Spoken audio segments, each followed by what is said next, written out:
이제 오늘 우리에게 주시는 하나님의 말씀을 봉독하고 같이 우리에게 주시는 말씀을 생각하도록 하겠습니다. 고린도전서 6장 9절에서 11절까지의 말씀입니다.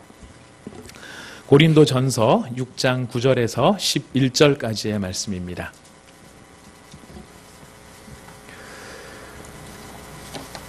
고린도전서 6장 9절에서 11절까지의 말씀 다 찾으셨으면 저와 여러분이 한 절씩 교독하겠습니다.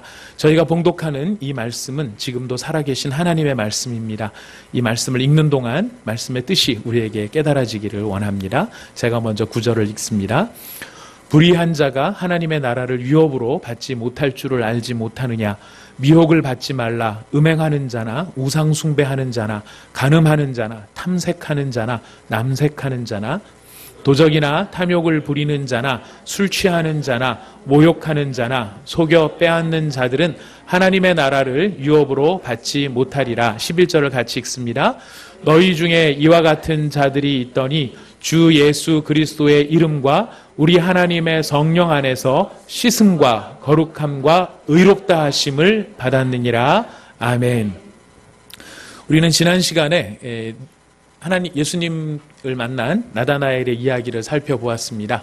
그 나다나엘의 이야기를 쭉 살펴보면서 우리 하나님께서 어떻게 거짓이 없는 자, 간사함이 없는 자를 하나님의 자녀로 여기고 계시는지, 또 하나님 앞에서 헌신한 그 모든 간절한 기도가 어떻게 헛것이 되지 않는지를 저희가 살펴보았습니다.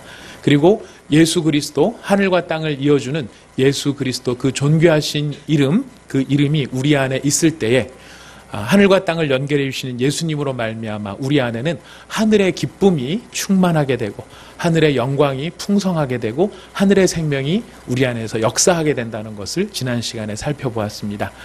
하늘 사다리 되시는 예수님이 우리 안에 계실 때에 그로 말미암아 우리가 세상을 살아가면 우리는 세상이 가진 것밖에는 알지 못합니다. 세상의 기쁨, 세상의 행복, 세상의 생명밖에는 알지 못하지만 예수 그리스도를 우리 안에 모시고 살아갈 때 우리는 예수로 말미암아 하늘의 기쁨을 맛보게 되고 하늘의 평안을 누리게 되고 하늘의 생명을 우리의 것으로 확인하게 됩니다. 많은 사람들이 자신의 건강을 잃으면 다 잃었다고 생각을 합니다. 땅의 생명밖에 모르기 때문이죠. 그러나 우리는 하늘의 생명을 가진 자라고 하는 것을 알기 때문에 그 땅의 생명이 건강이 약해지는 동안에도 우리 안에는 절망이 있는 것이 아니라 소망이 있게 되는 것이고 우리는 오히려 더 담대한 이야기를 할 수 있습니다. 우리는 하늘의 기쁨을 가진 자이기 때문에 땅의 기쁨을 잃어버린 자들에게 그것으로 절망할 일이 아니다라고 하는 것을 선언할 수 있는 믿음의 담대함을 가진 사람이 바로 생명 대신 하늘 사다리 대신 예수님을 우리 안에 모시고 살아가는 사람들의 능력이라고 우리가 지난 시간에 살펴본 것입니다. 저희가 지난 시간에 이제 그 말씀을 생각을 하니까 많은 분들이 아니 십계명 강해를 쭉 하다가 왜 느닷없이 옆으로 잠깐 딴 길로 갔나요? 이제 이렇게 생각하시는 분들이 계신데요. 지난 주간은 저희가 2016년을 섬겨오셨던 저희 교회 운영위원들과 2017년도를 섬길 운영위원들이 이렇게 임무교대를 하는 날이었었습니다. 그리고 우리 모두가 2017년을 바라보면서 어떻게 하나님의 나라 가운데 충성된 사람이 될 수 있을까 이런 것을 좀 생각해 보는 시간이었기 때문에 그 본문 말씀을 드렸습니다. 이것은 우리 운영위원들만 해당되는 말이 아니라 우리 교회가 이 땅에 존재하는 이유, 또 우리가 그리스도인으로서 이 땅에 살아야 하는 삶의 힘이 어디로부터 말미암는가가 동일한 본문 말씀에서 비롯되어집니다. 우리의 힘은 내 안에서 내 스스로가 힘을 내자 이렇게 해서 힘을 낼 수 있는 사람들이 아니라 내 안에 예수 그리스도를 모셔드릴 때, 예수님이 내 안에 찾아오실 때 내 안에 찾아오신 예수님으로 말미암아 우리는 하늘의 힘과 하늘의 능력을 맛보게 되는 사람, 또 누리는 사람이 되는 것입니다. 우리 한 해 동안 2017년 새해를 여러분 준비하시면서 우리가 다짐하고 돌아보고 생각해 보아야 할 것은 내 안에 생명 되신 예수 그리스도께서 항상 머무르실 수 있도록, 또 우리 안에 더 크게 역사하실 수 있도록 우리가 마음을 드리고 준비하는 일이 꼭 필요할 것 같습니다. 이제 우리가 지난주의 말씀에 이어서 오늘 이번 주는 십계명의 제3계명을 저희가 생각해 보고 있습니다. 제3계명이 어떤 말씀이었죠? 한 주 지나가니까 잊어버리신 건 아니시겠죠? 십계명의 제3번째 계명은 무엇입니까? 다 잘 알고 계시네요. 네. 입모양을 보니까 다 잘 알고 계시는 것 같습니다. 예, 주 너의 하나님의 이름을 망령되이 일컫지 말라라는 것입니다. 거기서 제3계명이 강조하는 것은 하나님의 이름을 부르지 말라, 여기에 강조점이 있는 게 아니라 하나님의 이름을 제대로 불러라 하는데 강조점이 있다고 저희가 살펴보았습니다. 우리가 하나님의 이름을 부를 수 있는 자들이고 그 이름을 부르도록 우리가 초청을 받았고 그 이름을 부를 수 있는 권세를 가진 사람인데, 이제 우리가 신약을 사는 사람으로서 이제 구약의 10계명을 신약을 사는 우리가 어떻게 이 말씀을 이해하고 우리는 어떻게 이 말씀을 더 능력 있게 또 우리 가운데서 삶의 실제적인 면에서 역사하시는 하나님을 경험할 수 있도록 이 이름을 부를 것인가, 그런 질문을 가지고 우리가 3계명을 살펴볼 필요가 있겠습니다. 많은 사람들이 생각합니다. 아니, 구약에서 여호와 이름을 부르라고 하는 것은 알겠는데 신약을 살아가는 우리는 여호와의 이름을 불러야 하나 예수님의 이름을 불러야 하나, 이런 질문을 가질 수도 있습니다. 또 우리는 또 예수님의 이름을 부르는 사람으로 또 초청을 받았죠. 그래서 우리 옛날 많이 불렀던 찬송에 보면은 예수님 찬양, 예수님 찬양, 예수님 찬양합시다, 이 찬양이 있었습니다. 근데 그 노래 전체를 보면은 1절도 예수님, 2절도 예수님, 3절도 예수님. 저 중학교 때 처음 신앙생활하면서 신앙이 뭔지 잘 몰랐을 때 제가 느꼈던 느낌은 예수님만 이렇게 부르면 하나님이 섭섭해 하시겠다.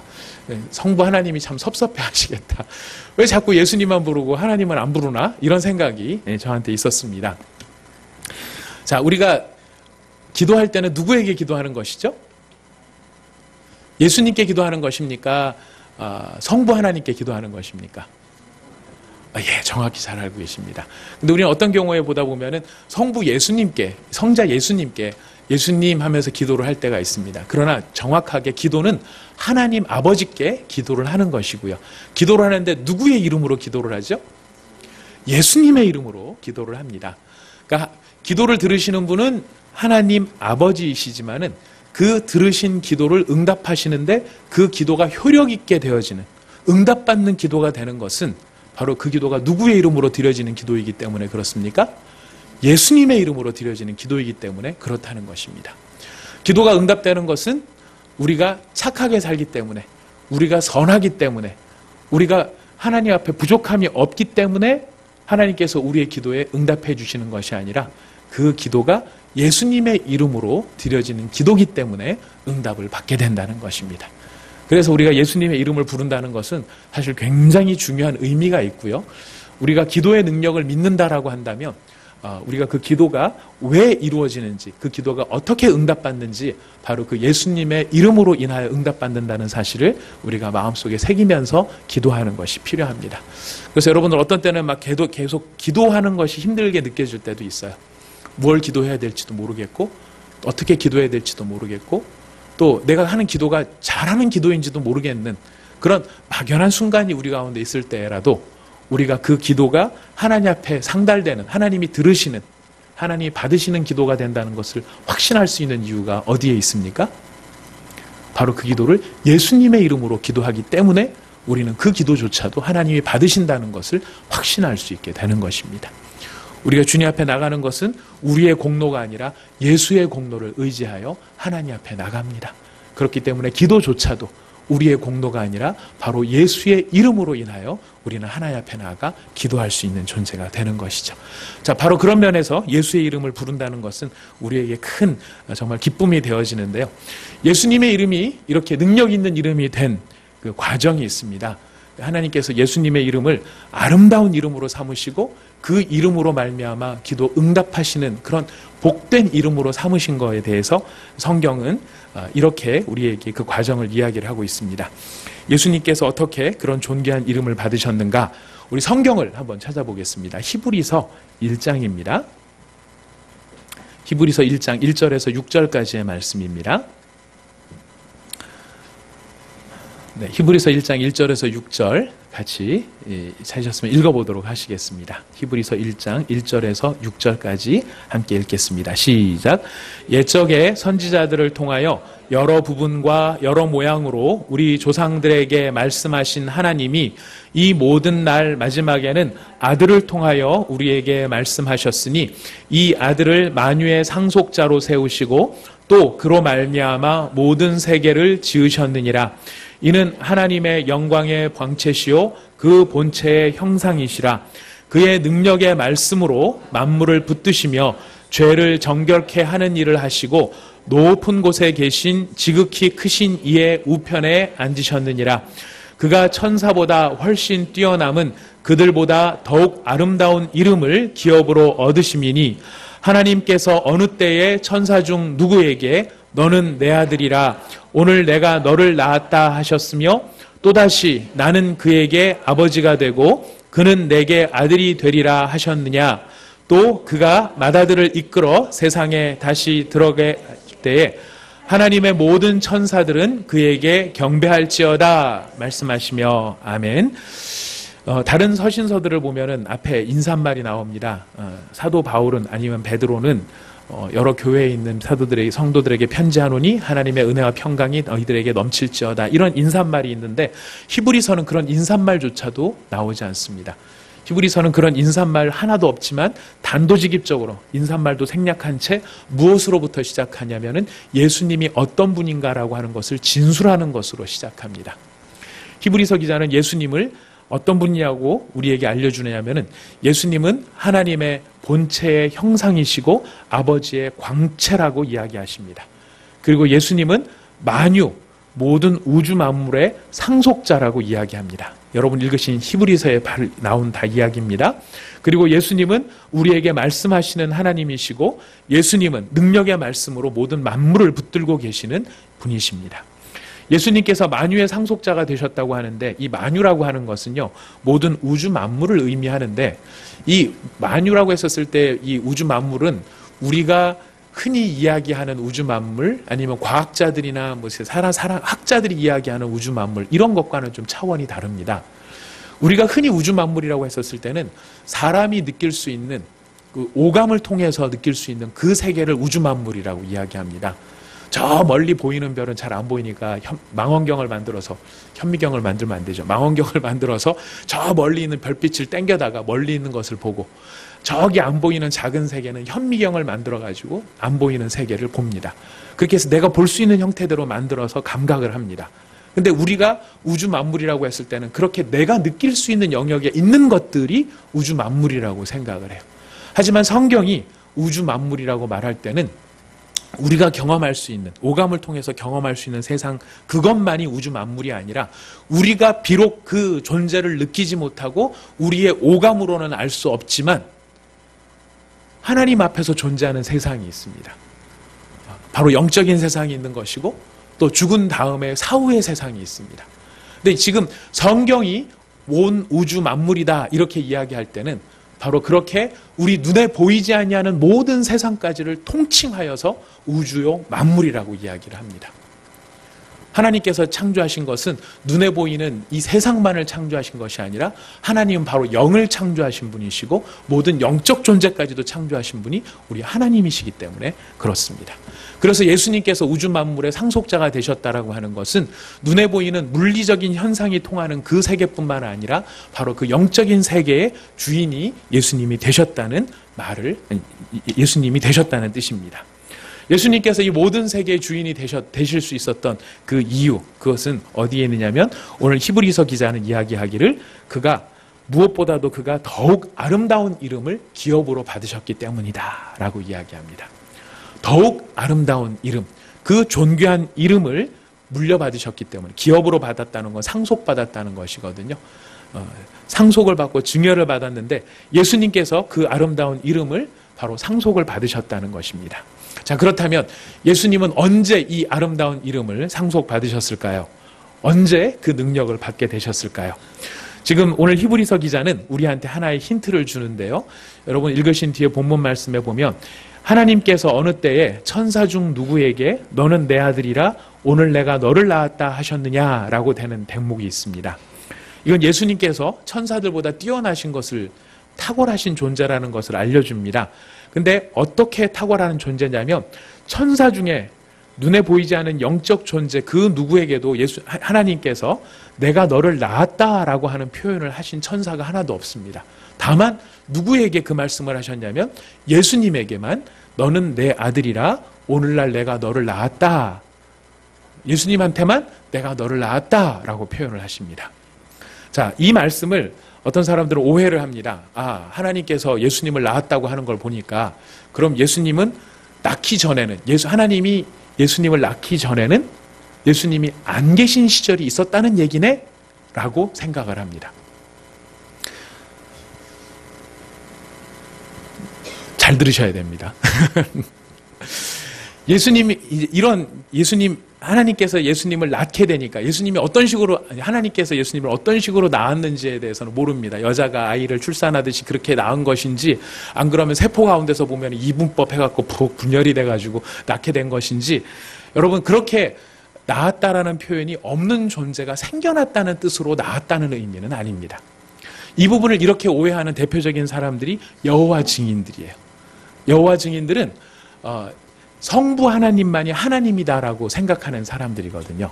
왜냐하면 봐라, 예수님은 없던 시절이 있지 않냐.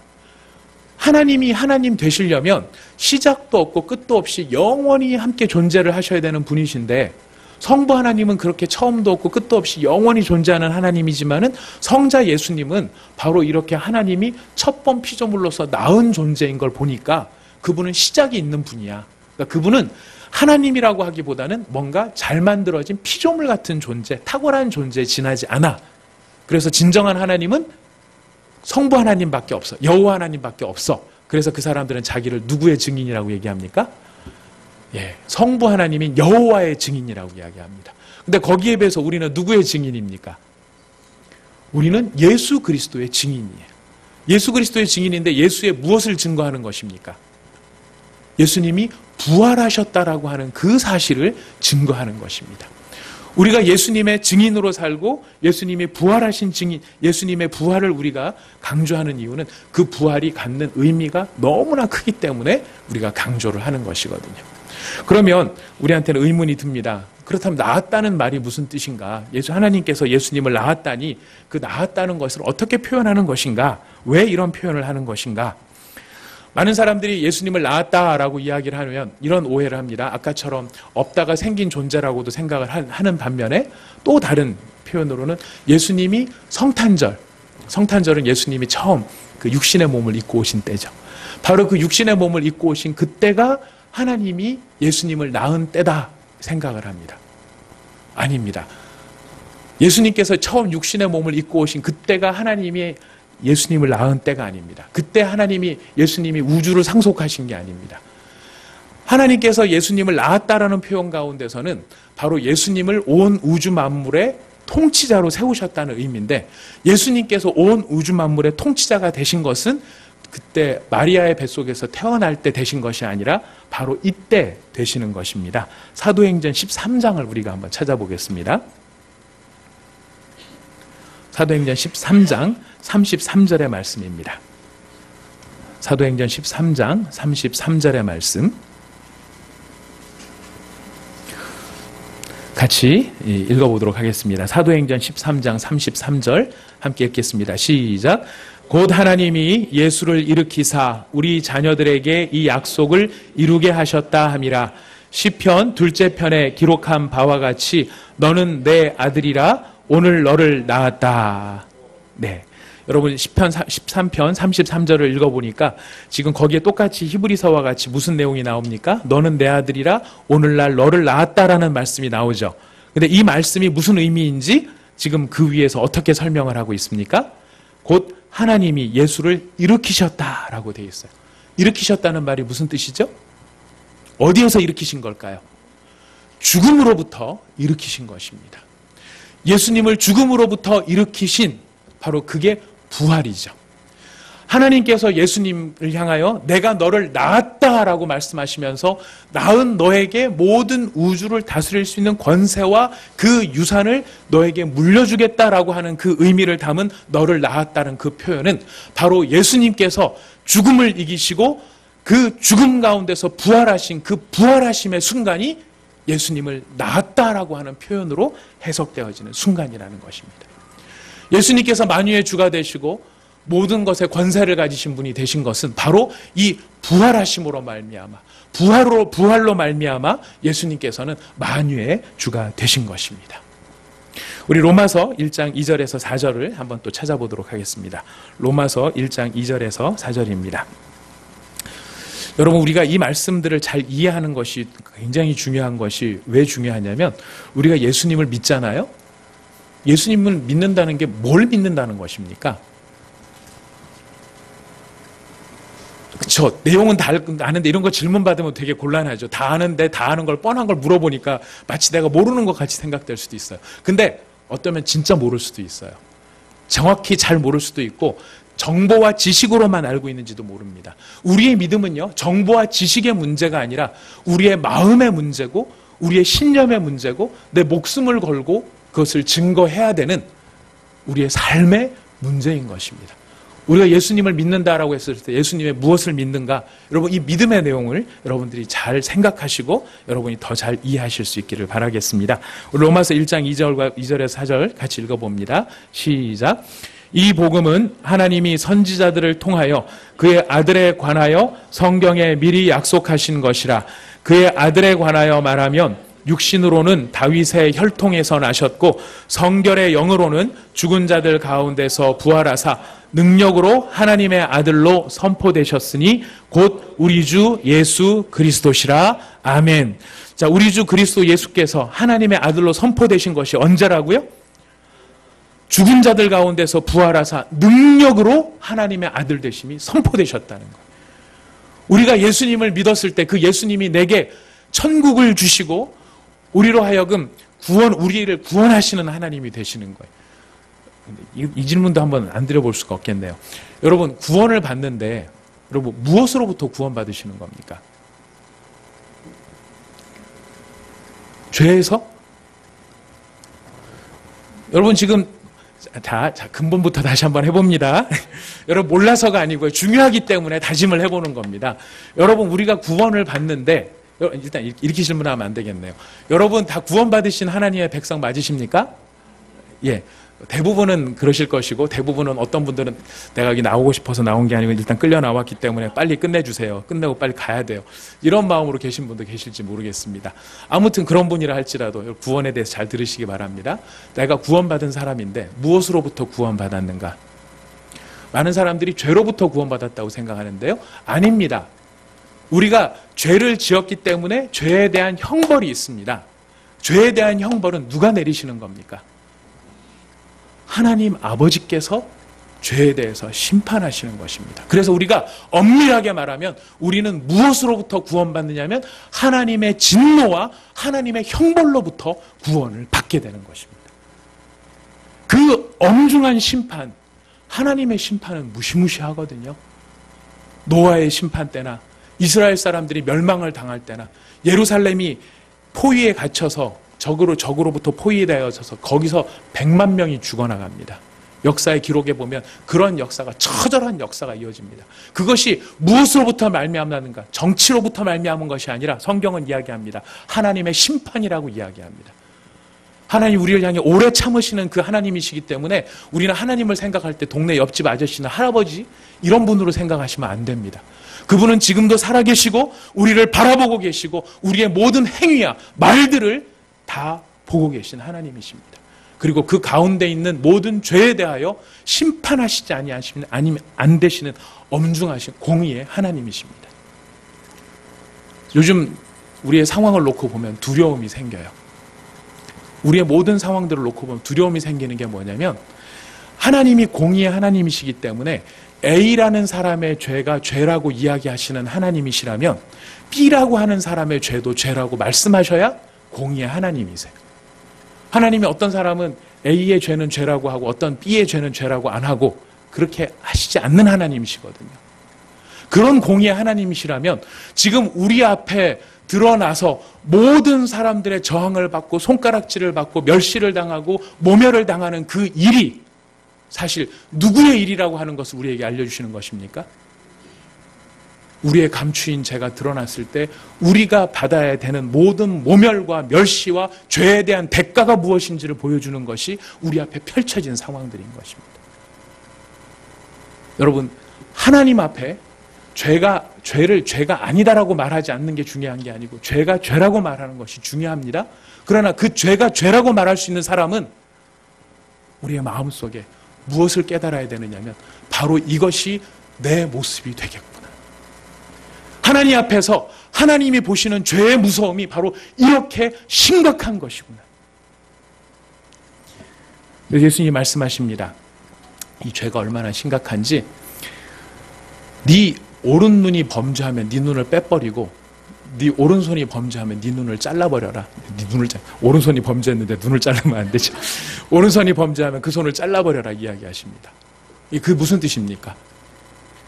정말 하나님의 말씀 우리가 액면 그대로 다 지켜야 되는 거 아닙니까? 자, 그럼 목사들은 하면서 돌아다니면서 뭘 해야 되죠?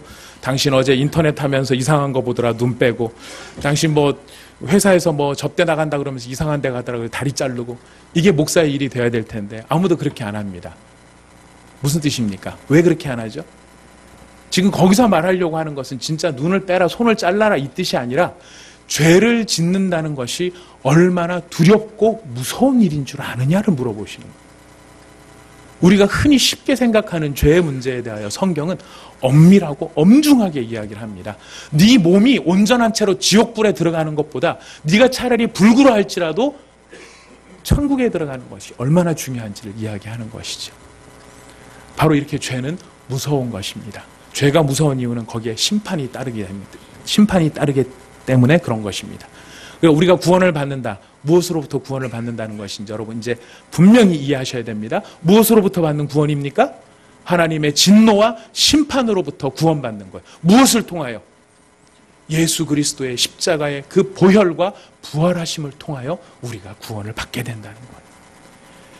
우리가 예수님의 십자가의 그 피 흘리심 뿐만 아니라 부활은 우리로 하여금 그 예수님의 피가 온전한 피라고 하는 것을 우리에게 증명을 해 주시는 건데, 바로 그렇게 우리를 구원해 내시는 예수 그리스도의 이름에 관세가 있다는 것입니다. 우리 빌립보서 2장을 한번 찾아보겠습니다. 빌립보서 2장 5절에서 11절까지의 말씀입니다.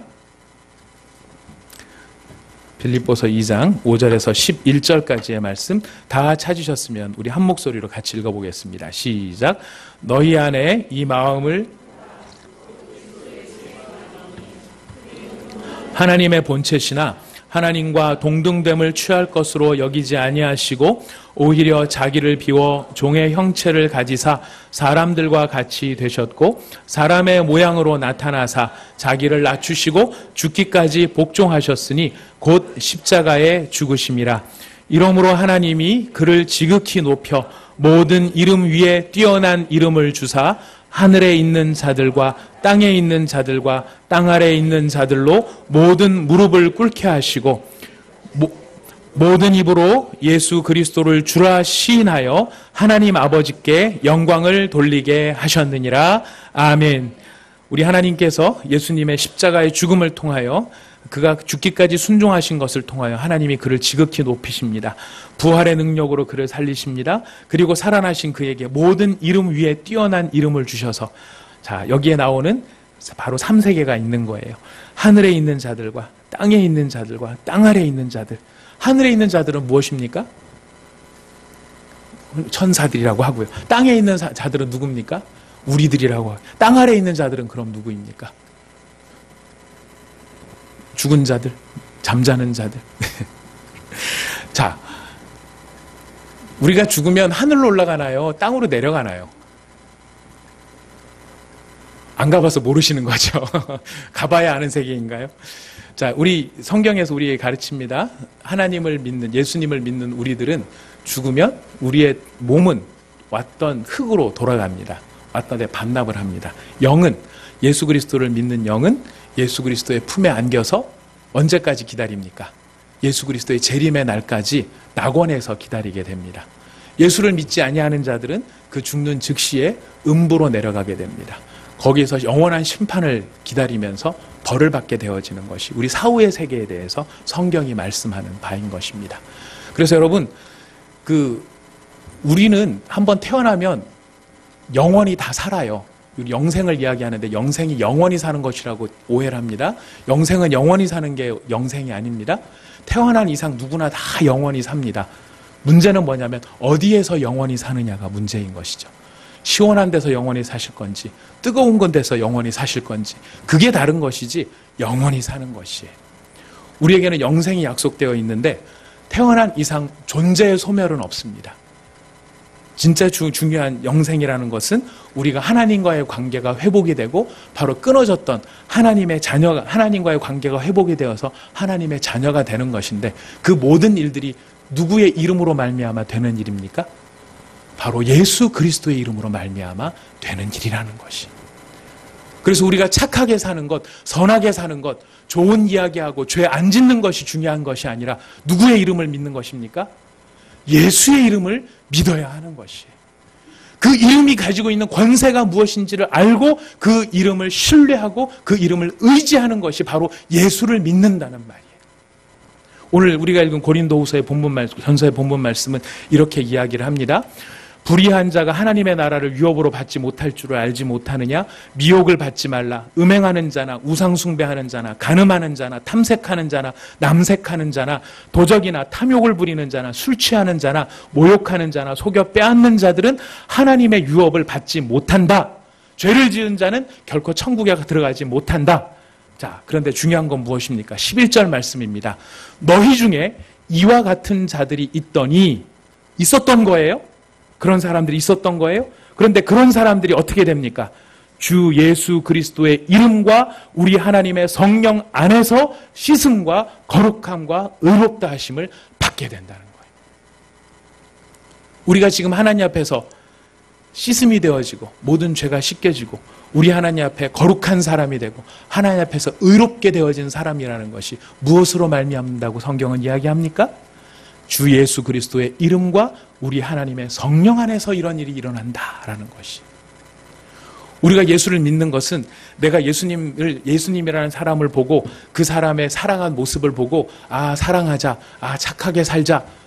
그래서 그 모습을 본받아가기 때문에 우리가 하나님 앞에 거룩한 존재가 되는 것이 아니라 예수의 이름으로 우리의 영혼의 본질이 바뀌게 되는 것이고 우리 안에 있는 죄가 용서함을 받게 되는 것이고 우리의 모든 죄가 씻음을 받게 된다는 것입니다. 그래서 우리가 날마다 누구의 이름을 의지합니까? 예수의 이름을 의지하는 것입니다. 그리고 그 예수의 이름에는 권세가 있는데 우리 요한계시록 1장 18절 말씀을 한번 찾아가 보시겠습니다. 요한계시록 1장 18절 말씀.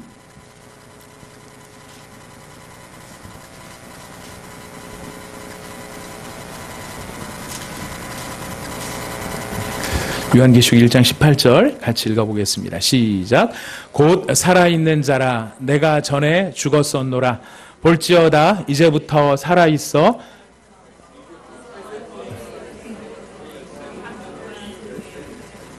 제가 잘못 읽어서 여러분 모두를 헷갈리게 했습니다. 죄송합니다. 곧 살아있는 자라 내가 전에 죽었었노라 볼지어다 이제 세세토록 살아있어. 사망과 음부에 무엇을 가졌다고요? 열쇠를 가졌다. 열쇠를 가졌다는 말이 무슨 뜻입니까? 그냥 다만 근고지기가 되었다는 말입니까? 여러분, 우리나라 옛날 시대에 보면은요, 시어머니가 이제 며느리를 막 구박을 하고 뭘 어쩌고 하다가 연세가 드시고 난 다음에 이 며느리가 이제는 그 가정의 모든 것을 책임지는 사람이 딱 될 때 시어머니가 며느리에게 무엇을 물려주죠? 무슨 열쇠를 물려주죠? 곡간 열쇠를 물려줍니다. 곡간 열쇠를 물려준다는 건 다만 이 쇠로 만든 뭐 하나를 받았다는 뜻입니까? 아니요. 그 집안의 모든 살림에 총체적인 권세와 권한을 가졌다는 것을 보여주는 것입니다. 열쇠는 권한과 권세, 지위의 상징입니다. 근데 예수님께서 무엇의 열쇠를 가지셨다고요? 사망과 음부의 열쇠를 가졌다는 것. 더 이상 죽음이 지 마음대로 못하고 누구의 통제를 받는다는 것입니까? 예수님의 통제를 받게 되는 세상 속에 통제를 받게 되었다는 거죠. 우리가 예수님을 믿는다는 것은 그렇기 때문에 우리가 사망에 대한 두려움을 갖는 것입니까? 우리 힘으로는 사망을 이길 수 없지만 예수님께서 사망과 음부의 열쇠를 가지셨다는 사실을 우리가 믿기 때문에 이제는 그것이 우리에게는 사실이 되었기 때문에 우리는 죽음 앞에서도 두려워하지 않고 담대할 수 있는 것입니다. 죽음이 두렵지 않은 사람이 세상에 어디 있습니까?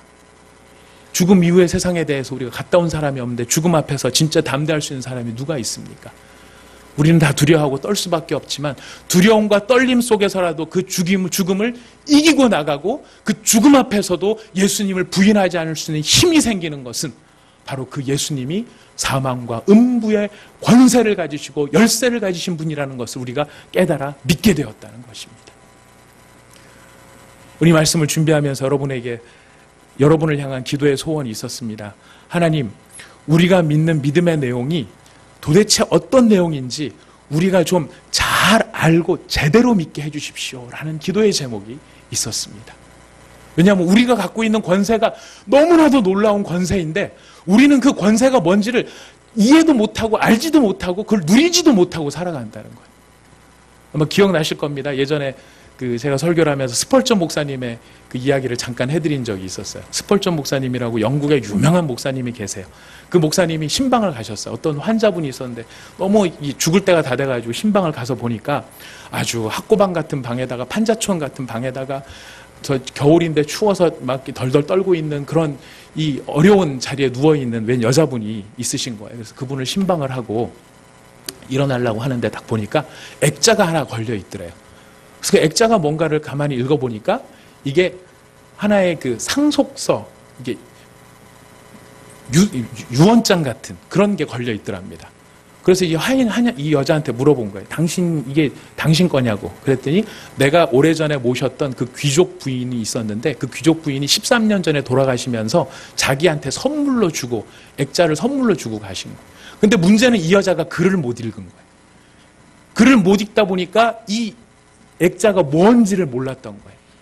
이 스펄전 목사님이 가지고 가서 법원에 가가지고 이 내용을 확인하니까 안 그래도 이 사람들이 찾고 있었던 유언장이었던 거예요. 유언장의 내용은 무엇이었냐면 바로 그 여자분이 내 모든 재산을 이 하녀한테 물려주겠다라고 하는 유언장이었던 거예요. 어마어마한 재산을 유언으로 상속으로 물려받았음에도 불구하고 그 내용이 무엇인지를 모르니까 이 여자는 추운 데서 벌벌 떨면서 말라 죽어가고 있었던 거예요. 안타깝지 않습니까? 근데 그게 누구의 모습입니까? 약속이 무엇인지 모르고 성경의 내용이 무엇인지를 모르고 예수님을 믿는 믿음의 사람들이 예수의 이름 안에서 우리가 어떤 존재로 부름을 받았는지를 모르는 사람들은 그렇게 세상 가운데서 치이고 환난 가운데 치이고 사람들의 여러 가지 도전과 의문과 질문 가운데 치이면서 인생을 가난하게 살고 서서히 죽어가는 사람하고 다를 바가 없더라는 거예요. 제가 여러분을 책망하는 것이 아닙니다. 도전하는 것입니다. 왜냐하면 우리가 누려야 될 게 너무 크고 너무 대단한 거예요. 세상의 죽음조차도 우리를 말릴 수 없을 만큼 내 안에 허락된 예수의 능력과 그 은혜가 무엇인지를 우리가 깨닫고 확증하게 될 때 우리는 이 세상 가운데서 세상이 감당하지 못하는 믿음의 사람으로 살아가게 되는 것입니다. 여러분들 이 믿음의 주인공이 되시기를 축복합니다.